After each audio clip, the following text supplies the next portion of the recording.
ఓడేలు కూడా ఆ పరమేశ్వరుడికి ప్రీతి పాత్రమైంది. నంది వాహనంగా కూడా మనం పిలువబడేటువంటి ఆ వాటికి సంరక్షించేటువంటి రైతు సోదరులు వాటి పేరు మీద ఈ పండుగ జరపడం సంక్రాంతి పండుగ సందర్భంగా ఆనందదాయకము, శుభదాయకము.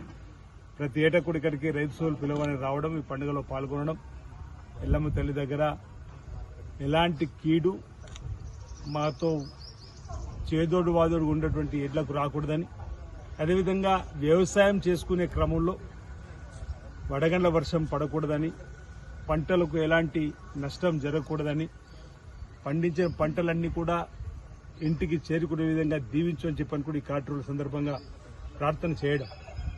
ఇక్కడ ఎడ్లను కూడా దాటియడం అంటే ఒక పచ్చని తోరణం కట్టి మనం పండించిన పంటలకు సంబంధించినటువంటి కాయలను కూడా కట్టి ఎడ్లను దాటించడం అంటే ఎలాంటి కీడు రాకుండా ఉండేటువంటి కార్యక్రమం ఆనవాయితీ మన సాంప్రదాయపరంగా వస్తున్నటువంటి పండుగను జరపడం శుభదాయకం. ఈ సందర్భంగా రైతు సోదరులందరూ కూడా శుభాకాంక్షలు తెలియజేస్తూ తమ తమ పంటలు పండించే వారికి అంతా మంచి జరగాలని, పంటలు సమృద్ధిగా పండాలి, సగం చక్కటి వర్షాలు పడాలని చెప్పని ఆ భగవంతుణ్ణి అమ్మవారిని ప్రార్థిస్తూ సంక్రాంతి పండుగ సందర్భంగా ప్రజలందరికీ, రైతులందరికీ నా వైపు నుంచి శుభాకాంక్షలు తెలియజేస్తా ఉన్నాను.